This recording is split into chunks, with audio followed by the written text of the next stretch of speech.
Well, let's now talk to political journalist and author Gerold O'Coleman, who joins us from Paris this evening. Thanks very much for joining us again on RT International. You're in the French capital. What's the mood and atmosphere in the city right now? We're being told that there's a state of war and a state of emergency. We've had this before. We had this in January, and for several weeks we had non-stop sirens and non-stop chatter on the radio about the threat from radical Islam and terrorist groups and so on. And so we're having a kind of a replay of that, but it has been, I think, accentuated, and we're going to have an intensification of the media campaign, which is essentially a propaganda campaign to make people in France fear Muslims.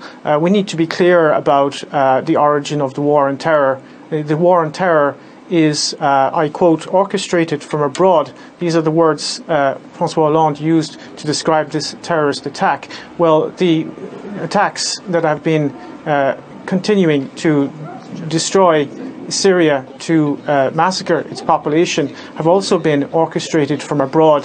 They were orchestrated by NATO, and they've been carrying these attacks out against the civilian population of Syria for 4 years now. And this is a terrorist campaign that is also orchestrated from abroad.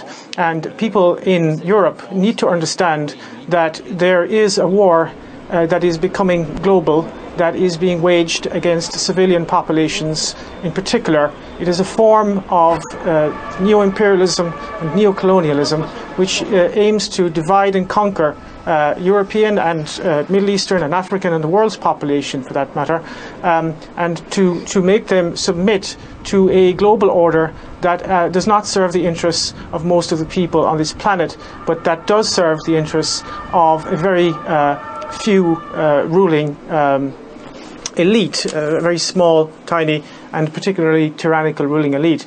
There is no war on terror. There is a war that is being waged using proxy groups, terrorist proxy groups, and they are being used against nation states who are resisting US and Israeli hegemony, and they are also being used as a means of disciplining the workforces in Europe. In a period of mass unemployment and austerity, you now have terrorist attacks being committed by terrorists funded, armed and trained by Western intelligence agencies. There is no such thing as ISIS. ISIS is a creation of the United States. We know that from official sources of the US military themselves. Declassified documents from the Defense Intelligence Agency have confirmed that. And the French government is now attempting to drum up support for more military intervention in Syria. And what they want to do is they want to get in on the game. The game is almost lost. The Russians have routed much of the Islamic State. You now have Islamic State militants coming into Europe disguised as refugees.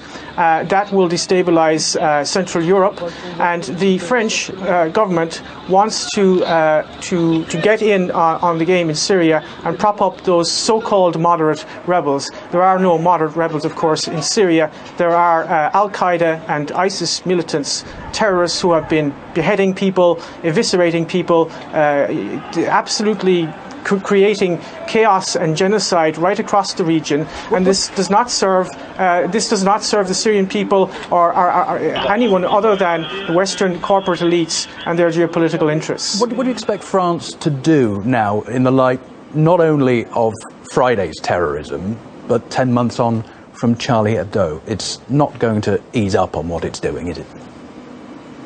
No.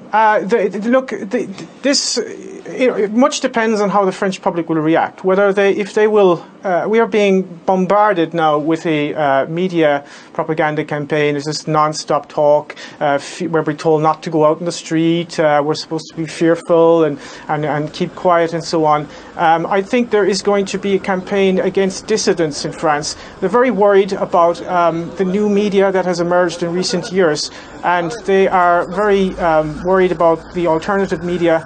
So I think there you will see, we saw this actually after the attacks in January, you will see a conflation of terrorism and dissidents. So one of the tools which the mass media uses to discredit any kind of rational questioning of the established order, and particularly the war on terrorism, is to deride those who would question the war on terrorism as conspiracy theorists. And I think you're going to see a crackdown on so-called conspiracy theorists and websites that actually publish rational and honest analysis of what is happening. So you're going to see more of that type of intellectual terrorism, which is already at boiling point in France. I mean, it's got to the point now where you have professors in universities who are being intimidated. You have school teachers who are basically being fired for even suggesting that there may be a link between French imperialism and terrorism. There was one case recently, for example, of a school teacher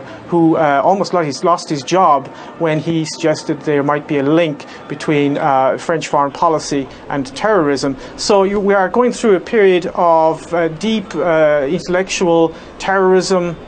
And of course, these random terrorist acts, which are a form of low-intensity civil war. I think that the current crisis, the refugee crisis, which is really a form of coercive engineered migration, because they could have easily have been prevented, this form of coercive engineered migration is going to make this a lot worse, and it is going to create the conditions of civil war. It is a natural consequence, of course, of globalization, of financial capitalism. This is essentially what it leads to. I mean, it leads to a breakdown of society. And the only way in which they can kind of keep everybody down is by policy of divide and conquer. So you're going to see a situation where you've got very much a Wahhabized working class in France. They're being Wahhabized by the allies of the French political elite, the Saudis and the Qataris. They're building Wahhabite mosques all over the place. And that is going to Wahhabize the youth, and they're going to be then used as pawns, if you like, in much bigger geopolitical wars, proxy wars against Russia, proxy wars against Iran in the Middle East, and so on. And that is going to create massive social unrest. It's going to divide working people against each other. And the only people who are going to actually benefit from this are the war contractors, the military, industrial, media, intelligence complex. So in whatever way you look at this, I don't know who exactly committed this attack and this atrocity, but the real people who are responsible, whether directly or indirectly or consciously or unconsciously, is the French government, because they have been complicit in terrorism in the Middle East and all over Africa. And that needs to be understood. And if we don't understand that, this is going to continue and it's going to deteriorate. We will find ourselves in a situation under military law, martial law, if this continues. So it really needs to be analysed and understood. Can I pick you up on the issue of migrants and refugees? Because one of the terrorists appears to have been a French citizen, another a recent migrant to the country. What do you think this will do to France's policies towards the migrant crisis? Well, I think there is sufficient evidence to suggest strongly, in fact, that the current crisis, I mean, the migration crisis is something that is ongoing, and there are different waves. You've got different waves coming up from Libya, you've got the ones coming up from Syria and up through the Balkans. But the current kind of refugee crisis, as it were, is what I would refer to as coercive engineered migration. This is a term used by Kelly Greenhill, a US academic, who wrote an interesting book on this, whereby she shows that migration can be used as a tool by one state to destabilize another state.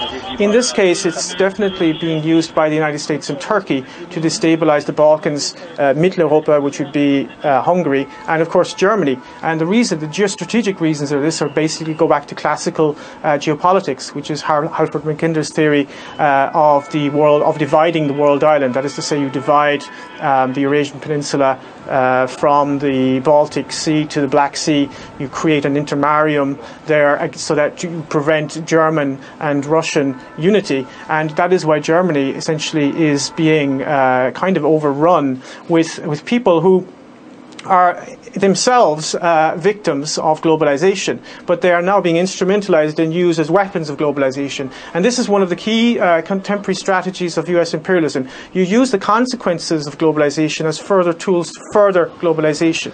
And I think there is no policy in Europe to to control immigration or anything like that. I think that the key question here is not actually controlling immigration. The key question is stopping this geopolitical destabilization of Europe. And some countries are attempting to do that. Hungary is attempting to do that. Bulgaria is attempting to a certain extent to do that. In other words, trying to find out who's an actual refugee and who isn't. They're prioritizing women and children, for example, in Hungary. That's a rational approach. But of course, Viktor Orban of Hungary is being demonized by the European Union for his insistence on implementing the laws of the European Union and of a Hungarian nation state. Here, you're in a situation where the French government is totally subordinate to US dictates. This is a country that has been completely taken over by US imperialism, just as Germany. And France doesn't really have a foreign policy. It does whatever Washington tells it to do. OK, it's always good to get your thoughts on this. Gearóid Ó Cumann, thanks very much for joining us from Paris this Saturday evening.